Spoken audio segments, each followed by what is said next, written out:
guys, I'm back. My voice will sound a little funny today because I'm still getting over being sick. In today's video, we're going to be talking about rawhide. So we're just going to be going over that, going over the process that goes into making rawhide and some safe alternatives to rawhide. Just a little disclaimer before we start the video, I am not an expert. I just do some research, figure out what I can, and I will provide you with what I know based on that research. But like I said, I am not an expert at all. So you can definitely go talk to your vet. So let's get on to the video.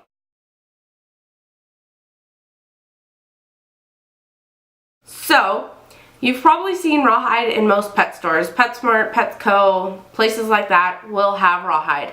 And it's basically just like a white chew, and sometimes it comes in really big bones, sometimes it comes in shapes.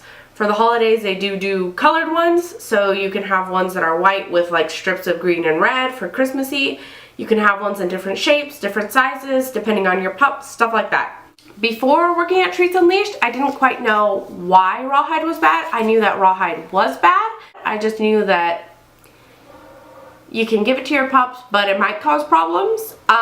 So we're gonna do a little deep dive into how rawhide is made. So rawhide is made from cattle or horse hide, and then it's soaked in sodium sulfide, which is actually a toxic chemical. And that sodium sulfide is to remove the hair and the fat from the hide. And then after that, they add more chemicals to split that, that hide into different layers. And then once the hide is in different layers, they use hydrogen peroxide to wash it. That makes it white and cleans it, kind of. Because before this, they kind of just have the hides in salt storage. So they use that to kind of wash all that off, though it doesn't quite work as well as they think it does. Yeah, so after the hydrogen peroxide, it's basically ready to go. They just shape it however they want, add coloring, whatever they want. Tests have actually shown that there are traces of arsenic, mercury, chromium, and formaldehyde on the rawhide, which I don't really want to be feeding any of that to my dog. Some of the effects of rawhide is that it can cause intestinal blockage, it can cause poisoning from the chemical residue from all the chemicals that they use to split it and to wash it. And then it can also cause choking because they can tear off really big bits of it and then it gets stuck in their throat. And the problem is that rawhide is very slippery once it's started being chewed. So to get it out of their throat to prevent them from choking, it's going to be very, very difficult because of how slippery it is.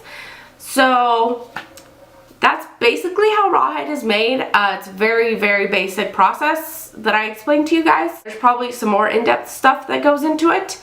And some companies will use more organic things to try and make it better. But in summary, you really don't want to be using rawhide for anything related to your pup.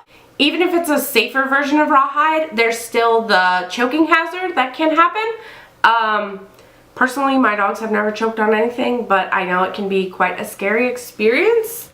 Basically, you just want to stay away from rawhide because of all of the chemicals that are added and all of the process, the basic process. It's not very hygienic for your pup. If you do feed rawhide, you're not a bad person, I promise. A lot of us don't know this stuff, and the hazards of rawhide really depend on your pup and on their chewing methods. If they're a big chewer and they'll just like tear off chunks, then definitely don't give them rawhide. It can be very dangerous for them. But if they're a slow chewer who will go grinding on it over time and doesn't tear off big chunks, then you should be pretty okay. In general, I would not recommend rawhide, but if you want to feed rawhide, you're not a bad person, I promise. I'm not saying you should feed rawhide, but if you want to, I'm going to try and help you make it as safe as possible for your pup. You really want to be watching them if they are eating rawhide, just because there's always the chance of them tearing off a big chunk, even if they're slow chewers, and trying to swallow that. So if you do get big chunks, I recommend to pick up those big chunks and throw them away so that your pup can't choke on them, and just let them keep chewing on a whole big piece. And once it gets small enough that it could be a choking hazard, definitely get it away and throw it away. One of my recommendations would be to soak it in hot water to kind of clean it off, to disinfect it. That will help a little bit more. But if you do feed Rawhide and you are looking for some safer alternatives, I do have quite a few for you guys today. Some safer alternatives to Rawhide. This guy, I know it looks a lot like Rawhide.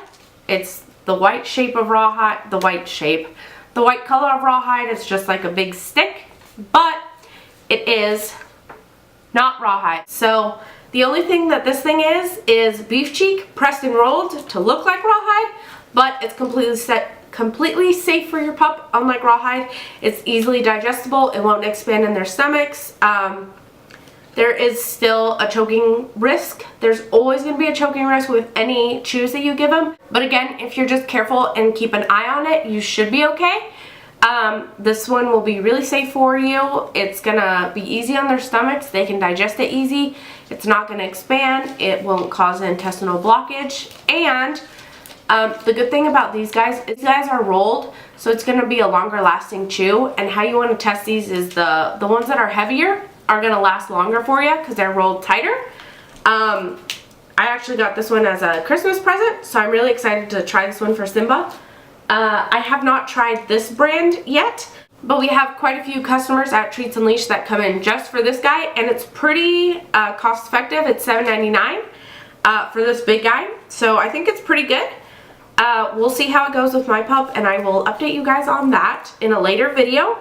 But I've heard really good things about it. Then, if you have a smaller pup, there's these guys, which is a not Rawhide beef cheek chip. So this guy's actually a pretty thick chip.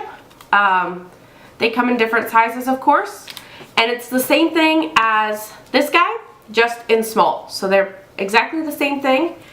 This one will just be for smaller pups, so Milu will be getting this one, and again, I'll update you guys on how he likes them.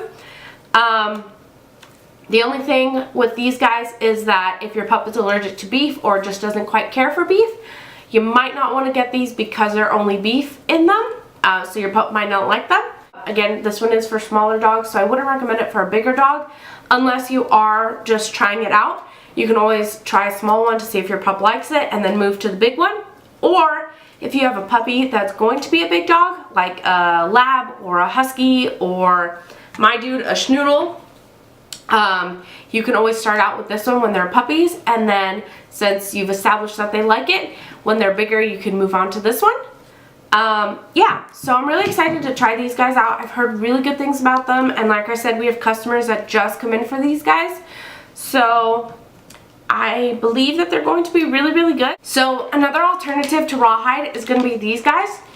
These are made by a company called Earth Animal, and it's a no-hide chew. I have tried these. My pups really, really love them. They come in different flavors. This guy is a pack of 10, and it's $9.99, so it's $1 a stick. It's a really good price. Alright, so these guys are little sticks. They're pretty small, so if you have a really small pup, you might want to give them this, or if you just want to give it as like a little treat, you can give them these guys because they're so small. They do come in different sizes. This is the smallest one, and then there's a thicker 4-inch, 7-inch, and 11-inch. They come in a couple different flavors. They've got chicken, beef, pork, salmon. Chicken, beef, pork, salmon. Yeah. And then for the holidays, I don't know if it's just for the holidays or if it's a brand new flavor. It's venison, which I really want to try. I'm going to show you guys how much my pups like these.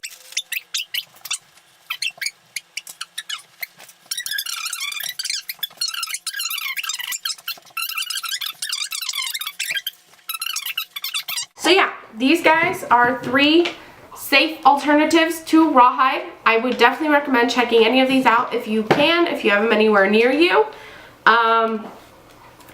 The brand of these guys is Nature's Own Pet Chews, and it's a not Rawhide roll, which is also going to be this one. And then like I said, the brand of this one is going to be Earth Animal, and they do have different sizes and different flavors. I don't know if you can order off their website or if you'll just have to look if a pet store near you has them, but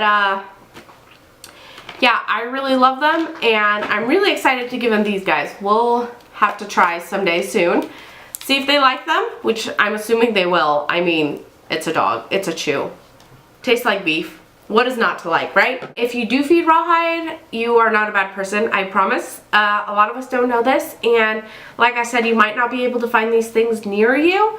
So basically just try to be as safe about it as possible. Like I said, washing them off in really hot water, letting them sit in hot water so that all those bad chemicals, bacteria and stuff will come off of it, and clean it up a little bit, and just watching them while they chew it so they can't tear any big chunks and start choking. Things like that, you just gotta be careful. You can definitely feed Rawhide if you're on a budget or if you just kind of want to give them something fast, but like I said, just try to be safe about it to keep your pup safe, and so that you won't have to take them to the vet and have that extra vet bill. Just try to give them something safer, or be safe about it when you do give it to them. Yeah, that's all for today. We'll probably have a Milu's diet video soon. They're still chewing on those guys. Like, Simba's going to town on it. So the little guys do last for a little bit. Like, for Simba it'll probably last like a couple minutes. But, yeah. There you go. Hope you guys enjoyed today's video. If you have any questions, drop them in the comments. Like and subscribe if you want to watch more videos from me and learn more stuff about pets. Bye, guys.